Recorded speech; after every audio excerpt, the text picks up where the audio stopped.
Bonjour à tous, aujourd'hui nous sommes le 23 mars 2022.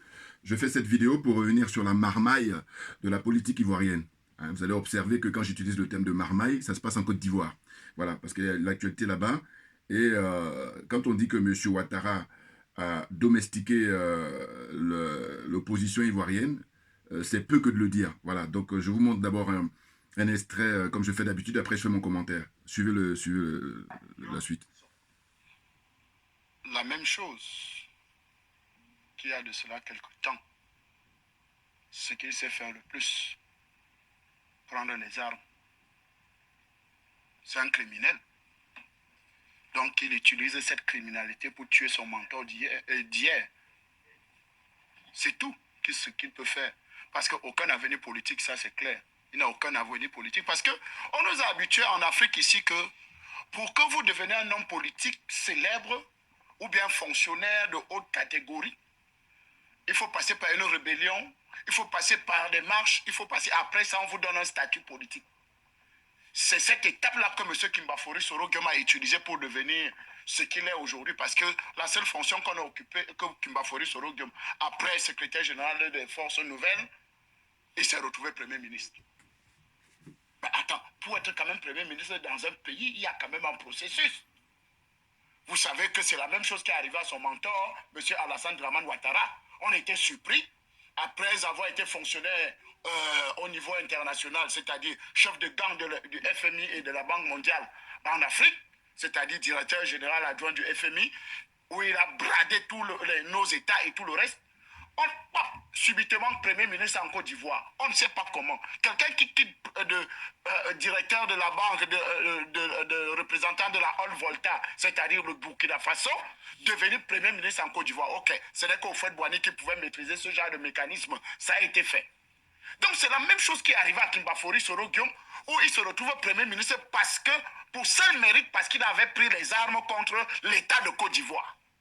Donc, la seule chose qui lui reste aujourd'hui, comme élément qui peut le permettre de revenir, où on peut l'acclamer, c'est d'appeler ces dozos, c'est d'appeler ces rebelles, c'est d'appeler tous ces ordres mystiques qu'il a organisés pour chasser le président Laurent Koudou-Gbagbo du pouvoir ou bien de tuer les Ivoiriens, qu'il rappelle ces ordres mystiques-là pour qu'ils se regroupent et pour mettre en mal aussi M. Alassane Dramane Ouattara. C'est tout. Il n'y a plus rien à faire. Voilà la France qu'il disait que lui, la France. Vous vous souvenez de sa dernière vidéo où il disait Ouattara sera assis. Ouattara sera assis, nous on va lui donner des leçons. Ouattara sera assis. Nous on va lui donner, on va lui dire comment on fait la politique. Kimbafori Soro-Guillaume a appris la politique. Même quand le président Laurent Gbagbo l'a appelé fils, voilà comment on fait la politique, il n'a jamais voulu apprendre. Ah, c'est comme ça que je voulais vous dire, parce que vous étiez un peu fâché là. Non, je ne suis pas fâché. Vous savez, quand on nous impose un certain nombre de choses, parce que voilà les gens qui doivent aller dans la poubelle de l'histoire. Les Kimbafori Soro-Guillaume. On ne doit plus parler d'eux. C'est des vauriens. Ils ne valent rien, absolument rien dans ce continent. Je vous ai dit, nous sommes en train de faire un ouvrage où on est en train de replacer les plus grands criminels du monde. Les plus grands criminels du monde. Et l'un des plus grands criminels du monde se trouve M. Kimbafori Soro-Guillaume. Parce que la commission Vérité et Réconciliation de Konan Bani a dit qu'il y avait 3000 morts, selon les estimations. Mais quand vous allez plus loin, les génocides qu'il y a eu, M. Kimbafori Soro-Guillaume a organisé des massacres depuis 2002 jusqu'en 2010. Ça, il faut être Kimbafori Soro-Guillaume pour le faire. Il faut être peut-être des gens comme Nicolas Sarkozy pour le faire. Parce que nous avons vu M. Nicolas Sarkozy déployer l'OTAN, déployer l'armée française en Côte d'Ivoire et en Libye. Et vous nous venez nous parler, vous venez nous recadrer dans les affaires de jupon, que rester là dans le jupon africain discuter. Voilà le genre de débat Alors, que vous devez faire. Sa défense parle d'une parodie de justice. Mais écoutez, ce n'est pas la même justice là qu'ils ont soutenue. Ils parlaient de quoi là? Bamba, Madame Bamba, c'est Bamba donc, qui était ministre de la Communication. Elle a passé le tour dans tous les médias ici en Afrique pour nous dire comment le Ouattara est un leader charismatique qui va rester dans l'histoire. Que c'est un homme de paix, c'est un homme de justice. Je pense que c'est elle à l'écran là. Ancienne ministre de la Communication avec Kimbafori Soro-Guillaume. Ah oui. Elle est venue au Cameroun. Hein? passer partout pour dire comment Ouattara, c'est un grand monsieur, voilà, voilà, voilà. Pourquoi? Parce qu'il bénéficiait de tout ce que la rébellion a pu faire en Côte d'Ivoire. Et on les a donné des strapontins. Aujourd'hui, c'est les mêmes gens qui disent que c'est une parodie de justice. Non, soyons sérieux. On a longtemps... Bouya! On est bon, on est bon, on est bon. Voilà, là maintenant je fais mon commentaire. Vous avez vu? Là, le frère, bon... Bouya! Je me présente, Djoubian, c'est mon surnom sur le net. Et je suis un panafricain très convaincu. Et accessoirement, seulement accessoirement, je suis spécialiste de la France. Mais écoutez, on ne lâche pas l'affaire. Mais pourquoi? Mais parce que, qu'est-ce qui se passe actuellement en Côte d'Ivoire? On apprend que M. Ouattara, j'ai repris l'expression d'un frère, là, hein, je dis qu'il est sur Afrique Média, dont j'oublie le nom, mais ce qu'il lui avait dit il y a quelque temps, il a dit que M. Ouattara a réussi à domestiquer l'opposition. J'ai trouvé ça, c'était extraordinaire sa qualification. Il avait tellement raison. Ah oui, il a visé juste. Vous voyez? Et donc, ce qui se passe, c'est quoi? C'est que hier, je crois que M. Mabry Touakeu, qui est un des hommes politiques très connus en Côte d'Ivoire, il a aidé M. Ouattara, hein, parce qu'il a été ministre de M. Ouattara. Et donc, ils s'étaient retrouvés à faire une sorte d'opposition qui était très bizarre, hein, contre M. Ouattara pour son mandat là, actuel, usurpé, là, 3e mandat, voilà. Donc, ils étaient mobilisés avec M. Henri Konan Bédié, M. comment ça s'appelle, Afin Guessan, hein, il y avait ce beau monde-là, et au fond, comment dire, excusez-moi, hein, parce que là, je reçois des appels, j'aime pas ça. J'aurais dû enlever, excusez-moi, voilà. Donc, ce qui se passe, c'est quoi? C'est que, au fond, M. Mabry Touakeu donc a été reçu par M. Ouattara. Alors, il dit que ça participe au dialogue et tout, mais qu'est-ce que c'est que ça? Vous voyez, c'est de la marmaille et c'est rien d'autre. Vous comprenez? C'est clair que c'est de la marmaille. Bien entendu. Attendez, là, je suis arrivé. Voilà. C'est de la marmaille, c'est rien d'autre. Non, parce que ces gens-là, ce qui les intéresse, ce sont les comment on appelle ça? Occuper les postes. Mais sinon, c'est pas de la politique. Eux, ils pensent qu'ils font de la politique, mais non, non, non. Vous voulez que je vous dise? Ceux qui font de la politique, c'est des gens qui sont animés pour servir l'intérêt général et non pas pour servir leurs propres intérêts. Or, ces gens-là, c'est leurs propres intérêts qui les intéressent. Soyons d'accord. Vous comprenez? Excusez-moi, je cherche la lumière là et puis c'est du mal, excusez-moi.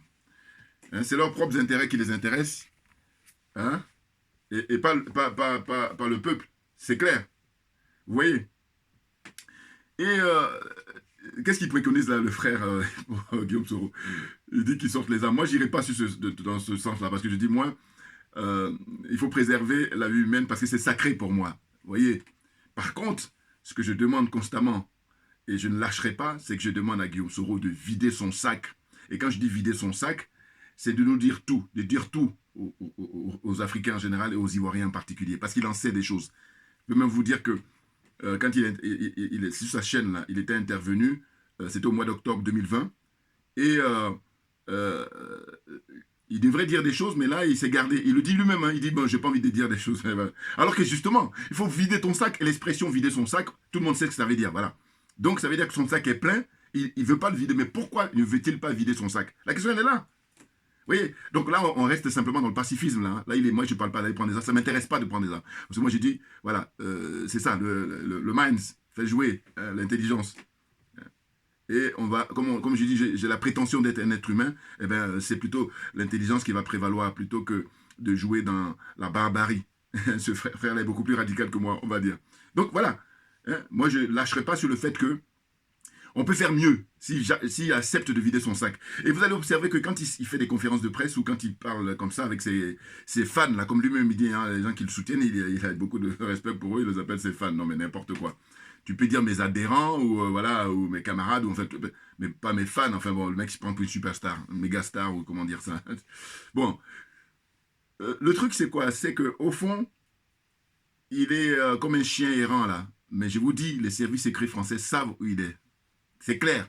Et justement, ce que je disais par rapport quand il tient ses entretiens et puis ses interviews, il va citer facilement tous les grands leaders qui ont fait l'histoire de l'humanité, c'est-à-dire qui ont agi, eux, pour l'intérêt général. Il va citer facilement tu m'appelles ça, Thomas Sankara, il va citer facilement. Il va citer facilement Che Guevara. Il va citer facilement Patrice Lumumba, hein, en rappelant leur âge au moment où ils ont décidé de faire la révolution et tout. Mais ce qu'il oublie, parce que quand il cite ça, il pense à lui-même. Hein. Ce qu'il oublie, ce qui le distingue de tous ces gens-là, c'est que eux, ils ont été animés pour servir l'intérêt général et ils n'avaient pas la France derrière eux. Là, la différence majeure qu'il y a avec toi, Guillaume Soro. Eh oui, la France est derrière toi. C'est pour ça que tu fais le malin. Et il est question de... Mais ceux qui le soutiennent, je dis, mais je ne comprends pas, écoutez. Mais vous n'allez pas continuer comme ça, c'est une fuite en avant où tout le monde sait, vous êtes à poil là. Voilà, donc à un moment donné, justement, il faut revenir à la raison. Mais c'est clair, on est à l'heure d'Internet, on est à l'heure des réseaux sociaux. Et vous, j'ai comme l'impression que vous croyez qu'on est en 1970 ou on est en 1950, à l'époque où les fous étaient jeunes. N'importe quoi. C'était 20e siècle. Là, on est 21e siècle. Hein? Vous utilisez tous d'ailleurs Facebook, Twitter, tous les réseaux sociaux là. Mais justement, il ne suffit pas seulement de l'utiliser, il faut réfléchir. Bon, mais il y a beaucoup de gens qui regardent ça à travers le monde. Et donc, les gens sont témoins, voilà. C'est-à-dire de vos contradictions. Comme il disait tout à l'heure, le frère, là, camerounais. Il dit, mais, à l'époque, quand vous avez des postes de ministres, vous êtes allé partout, tous les pays d'Afrique, là, même ici en Europe aussi, pour dire que M. Ouattara, c'était le top des tops. Hein. Voilà. Non, mais maintenant, là, il est question que, comment vous avez fait pour le porter au pouvoir, faites la même chose pour aller le sortir. Le frère, lui, rigole pas. Hein. Ah oui, et je vous enverrai le lien. Voilà, vous pouvez taper Afrique Média, et vous tapez, vous allez voir, bon, ceux qui sont pressés, quoi, Afrique Média, Guillaume Soro, vous allez les retrouver. Voilà. C'est clair. Attendez. Là, finalement, on est en train de nous démontrer que ce qui est important pour ces gens-là, c'est vraiment avoir les postes. Parce que il va recevoir qui? Mabri Touake, c'est fait déjà, hein, le mardi 22. Et après, il va recevoir qui? Afin Guessant. Et ainsi de suite. Alors, à Montano, ne parlons pas. Oh, mais mon Dieu. Mais la Côte d'Ivoire mérite mieux. Ah oui, c'est ça le problème. C'est de dire, mais dans chaque pays, ce qui est sûr, c'est clair, il y a des gens de qualité. Puis il y a des gens médiocres. Bon, c'est la nature qui veut ça. Mais ce qui est regrettable, c'est que vous allez voir que les pays qui avancent à tous les niveaux, hein, politiquement, économiquement, etc., chacun a sa place. Et donc, ça permet à ce que la machine tourne bien. Or, chez nous, là, en Afrique en général, et puis là, on est en Côte d'Ivoire notamment, y compris, c'est que les gens ne sont pas à leur place. Voilà, ils sont dans l'usurpation, ils viennent dire qu'ils font de la politique, alors que non, ils sont dans la marmaille. Ils font tout, mais pas de la politique. Hein. Ah non, non, non. Non, parce que, attendez, vous dites que vous faites de la politique, vous n'êtes pas prêt au sacrifice. Parce que Guillaume Soro, quand il cite les grands leaders, là, Che Guevara ou Thomas Sankara, mais ils ont accepté le sacrifice, alors que lui, il n'est pas prêt pour le sacrifice. Simplement, vider ton sac. Non, mais non. Donc le fait que tu refuses de vider ton sac et de dire la vérité, rien que la vérité, mais tout est là. Et je dis que l'erreur est humaine. Et c'est le fait de persister là que tu deviens diabolique. Ta démarche est diabolique. C'est pas moi qui le dis, c'est connu. Voilà. Donc vous comprenez? On est dans cette situation-là. Des gens qui peuvent nous délivrer l'Afrique, hein, toute l'Afrique. La portée, elle est énorme. Ce qu'est en train de faire là, le colonel Assimi Goïta, c'est une chose. Mais je vous dis que si Guillaume Soro accepte de vider son sac, parce que là, il en sait beaucoup sur l'histoire de la France-Afrique. Mais bien entendu, mais il refuse. Donc moi, ceux qui le connaissent, qui ont regardé ma vidéo, à défaut de lui montrer, eh ben, dites-lui qu'il arrête de citer les grands leaders là. Parce qu'il n'a rien à voir avec eux. Rien. Il est très, à des années-lumière. Pour ne même pas dire que lui, c'est l'obscurité, quand eux, c'est la lumière. Tout simplement parce que je dis, dans la réflexion, eux, ils étaient animés pour servir l'intérêt général, ce qui n'est pas son cas. Lui, en apparence, il fait croire, mais alors que c'est vraiment son train de vie là qui l'intéresse. Parce que j'ai regardé un peu ce qu'il a pu dire là, quand il a réuni ses copains, là, ses fans, dans un restaurant à Paris ou je ne sais pas où là. Bon. Eh bien, c'était en octobre dernier, octobre 2020 plutôt, octobre 2020, c'était juste avant l'élection présidentielle en Côte d'Ivoire, et il disait que voilà, M. Ouattara n'a aucune chance de tu parles, le mec il est tranquille. Bon. Donc, il disait que voilà, moi à l'époque, il prend même à témoin le président Babou. Ce qui me gêne chez lui, c'est ça. C'est-à-dire que quand il parle de ces personnalités-là, on a l'impression que ce sont des copains à lui. Mais c'est pas parce que tu as eu des postes que tu ne dois pas les respecter, tu dois quand même mettre messieurs, c'est le minimum. Oh, il ne met même pas ce minimum-là. Donc c'est pour ça que je dis qu'il n'est pas bien élevé. Il n'est pas bien élevé, parce que c'est des basiques. Et ça, c'est naturel, hein, avec bien entendu. Quand bien même tu as eu des postes importants, tu dis messieurs, c'est le minimum. Et là, ça a une autre tonalité. Une espèce de forme comme ça à mettre. Oh, il s'embarrasse même pas de tout ça. Donc il disait quoi? Il disait que voilà, moi à l'époque, j'étais président de la FECI, et puis M. Babo avait demandé à ce que mon mandat soit reconduit, et puis j'ai refusé. Mais oui, mais attends, moi quand je t'écoute parler comme ça, je dis, mais attends, est-ce que le train de vie que tu avais quand tu étais président de la FECI, c'est la même chose que quand tu es président de l'Assemblée nationale de Côte d'Ivoire? Est-ce que c'est la même chose? Et vous dites que moi, alors là, tu ne peux pas m'embrouiller. On ne peut pas m'embrouiller. Voilà. concours d'honnêteté intellectuelle. C'est-à-dire qu'il faut arrêter de mentir, c'est fatigant. C'est que du mensonge, de la démagogie. Fait que ça. Vous comprenez? Les choses sont claires pour moi. Donc là, au lieu de dire la vérité aux Africains pour nous libérer, mais non, et même pour le libérer d'abord lui-même en premier, avec tous les gens qui l'entourent, là, ses fans, là, pour les libérer. D'abord lui-même en premier, et puis après eux aussi, puis après nous autres. Et là, pour le coup, il pourra rentrer dans l'histoire. Mais là, l'histoire, c'est dire par la porte officielle, et non pas la porte officieuse qui est la poubelle de l'histoire. Les chiottes de l'histoire, là on se permet là. Non parce que, attendez, il y a des gens qui sont morts. Hein? Et puis là, il se trouve que quoi? Il se trouve que Mme Poucheri Balé, je vais peut-être faire une vidéo prochainement, hein, vraiment, cette dame, je veux dire, voilà, des gens de qualité qui méritent d'avoir des postes ministériels. Même de haut rang, parce qu'elle, elle milite pour l'intérêt général. Vous voyez? Pour les droits de l'homme. Eh bien, elle a décidé, là, elle est en train de parcourir avec son association, là, partout. Ils vont même aller au Rwanda, tout ça, pour essayer de prendre des leçons là-bas, comment ils sont faits pour la réconciliation et tout, parce qu'elle a décidé, je crois, au mois de juin prochain, juin 2022, d'avoir une assise nationale. Mais le problème, c'est que quand j'observe tout ça, je me dis quoi? Je me dis, mais attendez, est-ce que M. Ouattara est d'accord? Parce que lui, c'est la France qui le protège. Et que par conséquent, si vous faites tout ça et que lui n'est pas d'accord, mais vous faites plaisir. Alors on me dira, oui, mais ils font ce qu'ils peuvent. Oui, mais bon, à un moment donné, il faut se montrer aussi honnête et puis sincère, au sens où je veux dire quoi? Je veux dire que là, l'enjeu est énorme. Comme l'enjeu est énorme, on ne peut pas faire n'importe quoi. On ne peut pas faire du demi-mesure. Eh oui, sachant que M. Ouattara a nommé un certain Kakabe, hein, Kwaku Konan Bertin, je crois que c'est son nom là, Kakabe, eh bien, comme ministre de la Réconciliation. Donc moi, je suis curieux de voir Mme Poucheri, elle est reçue par M. Kwaku Konan Bertin depuis qu'il est nommé là. Combien de fois? Ça m'intéresse ça. Et quand je dis ça, ça c'est mon bon sens. Parce qu'en fait, c'est là où je vais mesurer si ce monsieur-là, on le paye gratos. Ben, vous me direz, il n'est pas le seul. Mais oui, mais là, c'est terrible, hein? La marmaille, en Côte d'Ivoire, la marmaille.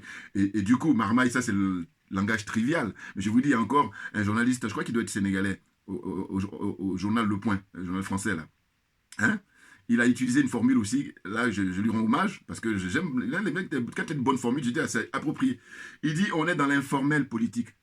Parce qu'avant, j'avais même imaginé ça, enfin, je n'ai pas pensé ça, mais lui, quand j'ai entendu dire ça, j'ai dit, mais il a tellement raison. Voilà.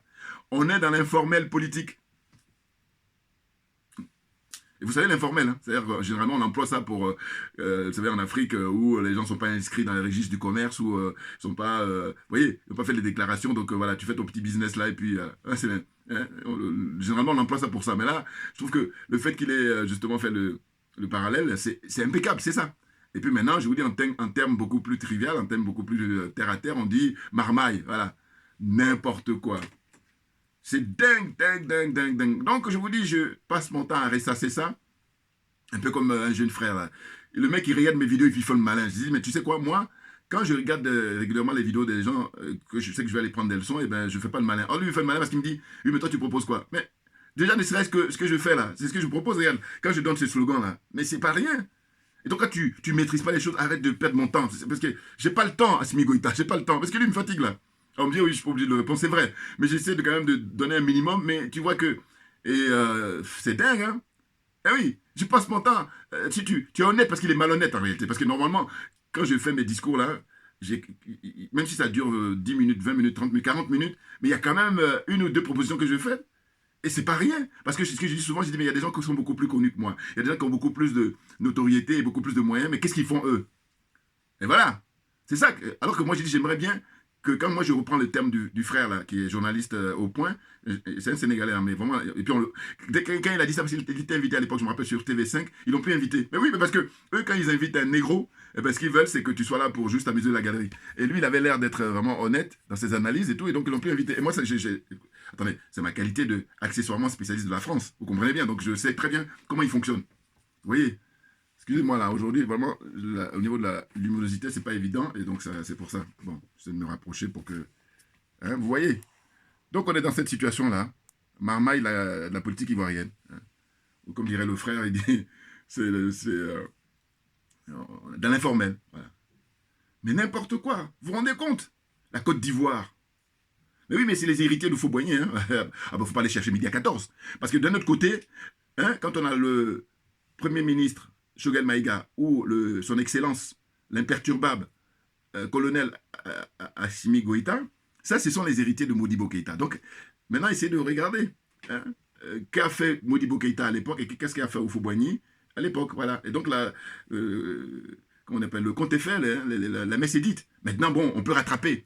Il faut simplement que ceux qui sont de bonne volonté, ceux qui sont honnêtes, ceux qui sont intègres, mais prennent les choses en main. C'est ça. Parce que pour l'instant, là, c'est que les malhonnêtes, c'est que les démagos, ce sont les escrocs qui sont en place. Alors que ce qu'on demande là, c'est pas j'ai envie de dire, c'est pas grand-chose. Mais bien entendu, c'est pas grand-chose dans le sens où ça va permettre la libération. On est actuellement là sur... les Français, ils nous prennent pour moins que rien. Je parle des dirigeants français. Hein. Ils nous prennent pour moins que rien. Parce que toi, le négro, tu comptes pas. Si tu comptais, il y a longtemps que tu aurais eu des sièges au Conseil de sécurité. Conseil de sécurité, non. Membre permanent. Et d'ailleurs, en fait, pour moi, j'ai toujours pensé que la place de la France au Conseil de sécurité de l'ONU, c'est la place de l'Afrique. Et là, quand je dis la place de l'Afrique, avec 54 pays, 55 pays, une place, c'est le minimum, alors que normalement, avec le nombre, de pays, et puis surtout, parce qu'en 2030 ou en 2050, ils nous disent que ça va être l'un des continents le plus peuplés, bon, on devrait être au minimum à avoir 5 places. Bon, quand je dis ça, c'est parce qu'on fait une espèce d'indulgence. Mais sinon, ce n'est pas indulgent. On dit même on doit se retirer même de toute cette escroquerie-là, parce qu'elle a montré ses limites. C'est-à-dire que c'est un truc qui a été mis en place par l'OTAN. En tout cas, tous les membres de l'OTAN, c'est leur business. Voilà. Et ils instrumentalisent ça à cœur joie. Maintenant, il se trouve qu'il y a quelqu'un comme Vladimir Poutine qui est en train de faire un travail, mais on ne peut pas imaginer. Enfin, vous ne pouvez pas imaginer. Ah oui, là, on nous montre des trucs de surface, mais quand vous allez dans le fond, mais il fait un travail terrible, mais vraiment pour l'humanité. Hein. Attention. Ah oui. Vous ne pouvez pas imaginer. Parce que comme on est dans l'intox, parce que, regardez, de toute façon, un signe très simple. Quand ils ferment la chaîne Russian Today, là, RT, voilà, ils ont fermé ça récemment avec Sputnik, qui appartient aux Russes, alors que les journalistes qui constituent ces deux médias-là en France, eh ben, c'est principalement des Français. Et puis je vous dis, moi, quand je prenais connaissance de leurs émissions, leurs interviews et tout ça, je trouvais qu'il n'y avait rien d'extraordinaire. Voilà. J'ai dit, même ça, ils ne tolèrent pas. Ça veut dire que c'est des vrais dictateurs, parce que eux, ce qu'ils veulent, c'est qu'il y a que... Ce qu'eux, ils disent qu'il faut prendre content. Il faut dire que ça, c'est béni. Alors que c'est de l'intox. Parce que je vous dis toujours, il faut faire le bilan. Voilà. Depuis que vous détenez tout, hein, on va prendre sur les 50 dernières années, ou alors sur les 60 dernières années. Voilà. Par exemple, hein, sinon on peut même remonter encore à l'esclavage.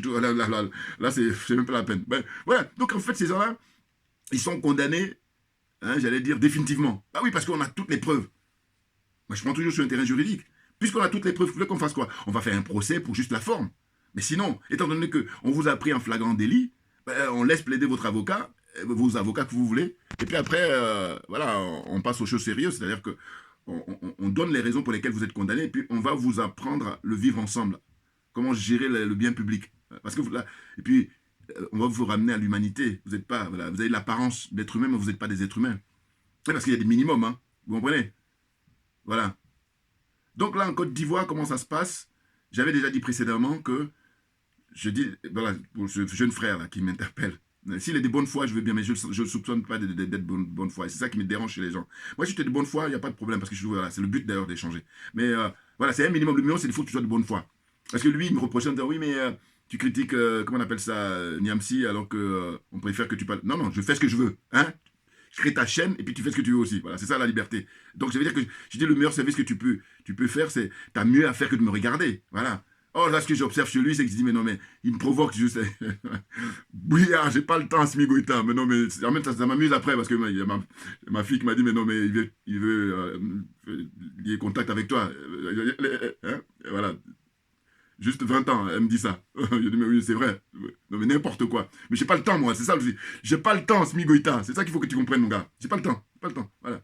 Donc, tu as mieux à faire. Va regarder, comment on appelle ça, ton gars là, hein, en boucle. Tu es libre, hein, chacun fait ce qu'il veut. Mais viens pas me dire ce que je dois faire. N'importe quoi. Enfin bon, de toute façon, c'est la dernière fois que je parle de lui parce que j'ai vu là, il est revenu alors que je me suis dit, mais il va m'oublier. Mais non. Donc, quand tu es comme ça, apprends. C'est naturel. Parce que moi aussi, je regarde les chaînes camerounaises, là, Afrique Média. Mais je dis, mais ils ont des intervenants de qualité, de très très bonne qualité. Vous voyez? Parce que, par exemple, Niamsi, il va critiquer Afrique Média, Or, quand moi je critique Afrique Média, on n'a pas les mêmes critiques. C'est que moi je critique Afrique Média en leur disant que dès lors qu'ils considèrent comme Paul Biya comme étant, comment dire, panafricain, je dis non, je m'inscris en faux. Voilà. C'est pas un panafricain. Parce que je dis, ce qu'il devrait faire d'abord, c'est de faire émanciper son peuple, hein, de construire son pays, de faire que le Camerounais soit bien. Voilà. Alors que le Cameroun n'est pas bien. Ils sont tous perturbés là-bas, un peu comme en Côte d'Ivoire. Mais bon, chacun a sa spécificité, on va dire. Or, même si lui, il dit quoi? Il dit que oui, Afrique Média, ce qu'il leur reproche principalement, c'est qu'il dit, il critique le monde entier, sauf, comment dire, sauf Paul Biya. Mais quand il dit ça, je dis, mais tu ne dis rien d'original. Je suis d'accord avec toi, hein, en tous les cas. Mais si tu t'arrêtes qu'à l'âge, c'est trop léger. Pourquoi? Mais parce que, dis-moi, quels sont les pays là? Voilà, la zone des aliénés, les complexés, les corrompus. Quels sont les pays où les chaînes de télévision là-bas sur place, ils disent du mal de Ouattara? En Côte d'Ivoire, pardon, prends l'exemple de la Côte d'Ivoire. Dis-moi quelle chaîne qui dit du mal de Ouattara? Moi, je vais noter, hein. Au Togo, quelle chaîne qui dit du mal de Yassimbe, Fort Yassimbe? Dis-moi. Au Gabon, quelle chaîne qui dit? Ainsi de suite. Je dirais qu'à la rigueur, il y a des pays qui vont peut-être se tirer, peut-être au Sénégal, peut-être, voilà, parce qu'eux, ils sont un petit peu en avance, parce qu'ils ont une conscience politique au-dessus de la moyenne, là, la moyenne des aliénés, des complexés, des corrompus, là. Au Sénégal, peut-être. Et je donne l'exemple du Sénégal parce que je vous dis, quand je vois le débat parlementaire et la prise de parole de Ousmane Sonko, je suis calmé, parce que moi, je suis toujours pour... Je vous dis, j'aime bien les comparaisons. Donc j'ai dit, quand je vois ça, j'ai dit, mais les autres pays là, zone CFA là, les aliénés, les complexés, les corrompus là, dans quel parlement peut, comme ça, l'opposant peut critiquer ouvertement comme ça le président et puis lui dire de rendre des comptes, hein? Mais il n'y en a pas. Si je me trompe, envoyez-moi les liens, je vais aller regarder. Donc vous voyez bien qu'il n'y en a pas. Donc à un moment donné, l'argument de Yamsi en disant que oui, ce qu'il reproche à l'Afrique Média, c'est qu'il parle de tout le monde entier, mais pas de... Ben non, mais ils sont pas là-dessus, ils ne sont pas les seuls. Donc à partir du moment où ils ne sont pas les seuls, donc oublie-les. Voilà. Tandis que moi, quand je dis que mon argument, c'est de dire, eux, le fait de vouloir réhabiliter Paul Biya parce qu'il les a financés, je dis non, non, non, non, non, c'est de l'argent public. Et vous voyez, regardez, mesurer les arguments. Voilà. Là, je dis, mais la seule différence, c'est que c'est vrai qu'objectivement, il a son diplôme, mais par contre, au point de vue honnêteté intellectuelle, je le bats tout de suite, immédiatement. Et eux tous, même la plupart. Que je dis, je leur définis, je dis, très souvent, ces gens-là font un usage caricatural de leur connaissance et de leur savoir. Dixit moi-même. Je vous dis, vous voyez, quand je prends l'expression, les propos d'un frère, je le dis. Parce que je tiens à dire, il faut rendre à César ce qui appartient à César. Voilà. Il faut rendre par exemple à Madame Yam ce qui appartient à Madame Yam. Il faut rendre à Kémy Séba ce qui appartient à Kémy Séba. Il faut rendre à Guy Marius Sagna ce qui appartient à Guy Marius Sagna. Ainsi de suite. Il faut rendre à Farida Namourema ce qui lui appartient. Elle s'est mise un peu en retrait là. Ce que j'aime bien parce qu'elle, je me rappelle il y a quelques années, elle chargeait, comment elle s'appelle, Fort Yassimbe justement. Mais la pauvre, elle a donné beaucoup d'énergie, puis à un moment donné, bon, elle a commencé à reprendre un petit peu là. Voilà. Donc j'essaie de parler un peu d'elle pour lui faire un clin d'œil et puis la remotiver d'une certaine façon. Vous comprenez? Donc moi je suis dans cette tendance-là, fair play. Être fair play, c'est-à-dire de reconnaître ton adversaire même, ou voilà, chacun ce qu'il vaut, ce qu'il mérite, ce qui lui revient, son truc à lui. Voilà, et non pas piquer les idées ou machin, et puis essayer de faire le malin. Non, c'est trop facile ça. Voilà, vous comprenez? Et donc là, je vous dis, c'est très intéressant là, ce qu'on est en train de vivre. Et au Mali, là maintenant tout le monde est témoin. J'ai rappelé ça hier dans ma vidéo en disant que finalement, on a une indulgence pour le Tchad. Le Tchad, alors là, le Tchad, c'est la France. Alors, il y a une chose que je vais vous dire. J'ai dit ça dans mes vidéos avant que YouTube me ferme à l'époque. Et je vais vous rappeler, vous allez voir, quand je vous dis ça, vous allez dire, mais oui, c'est vrai. Regardez le drapeau, tchadien. Mais le drapeau tchadien, c'est le drapeau français. Ils ont juste mis le jaune. C'est-à-dire que le drapeau français, c'est bleu, blanc, rouge.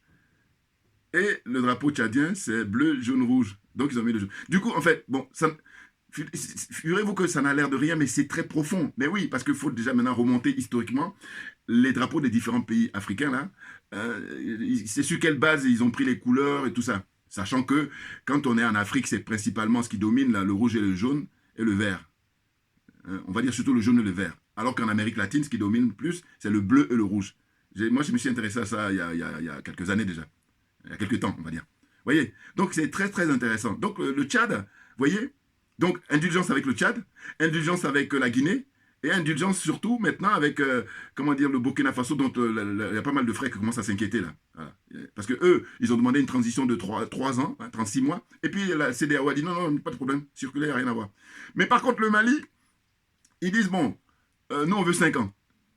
Bon, nous les panafricains, on veut même qu'ils fassent 10 ans, 15 ans. Parce que je dis, les civils qui étaient au pouvoir auparavant, faites le bilan d'Ibeka, ça donne quoi? Ibeka au pouvoir, il y a un ambassadeur que lui-même il a nommé. Cet ambassadeur-là a dit les 4 vérités au sénateur français. Et qu'est-ce qui s'est fait? Les heures qui ont suivi, on l'a expulsé. Et quand on l'expulse, on supprime ses indemnités. Il n'avait plus rien. C'est que Assimi Goïta qui a rétabli ses droits. Vous vous rendez compte quand on apprend ça? Mais c'est ça. C'est extraordinaire. Et puis, comme il n'y a aucun pays démocratique, on n'est que dans le mensonge, dans l'escroquerie. Hein. Ils font le passage en force. La preuve, regardez les répressions. Regardez les répressions dans les différents pays. Hein, au Bénin, au Togo, au Gabon, République centrafricaine. Enfin, non, pas République centrafricaine, excusez-moi. Ou alors avant qu'il arrive Touadéra. Mais je veux dire surtout, ce que je voulais dire, c'était plutôt Congo. Voilà, Congo-Brazzaville avec Sassou Nguesso, le franc-maçon de première classe, là. Hein. Regardez les répressions que subissent les gens de l'opposition dans ces pays-là. Alors que ce ne sont pas forcément des militaires, même si c'est vrai que Sassou, c'est un ancien militaire. Mais la plupart, c'est des civils. Mais regardez la répression que subissent les gens. Donc à partir de là, il faut arrêter de nous divertir, il faut arrêter de nous distraire, il faut arrêter de mentir comme ça ouvertement. Donc la question n'est pas là. C'est clair. Et puis même, je dis, bon, quand vous prenez les cas de figure des différents pays, quand un pays est en paix, et quand on dit en paix, c'est qu'il n'y a pas de guerre. La paix, c'est soit on est en paix, soit on est en guerre. Mais on est dans une situation où au Mali, il y a une guerre qui est déclarée depuis plusieurs années, et c'est pour ça que les Français d'ailleurs sont arrivés avec leurs grands sabots.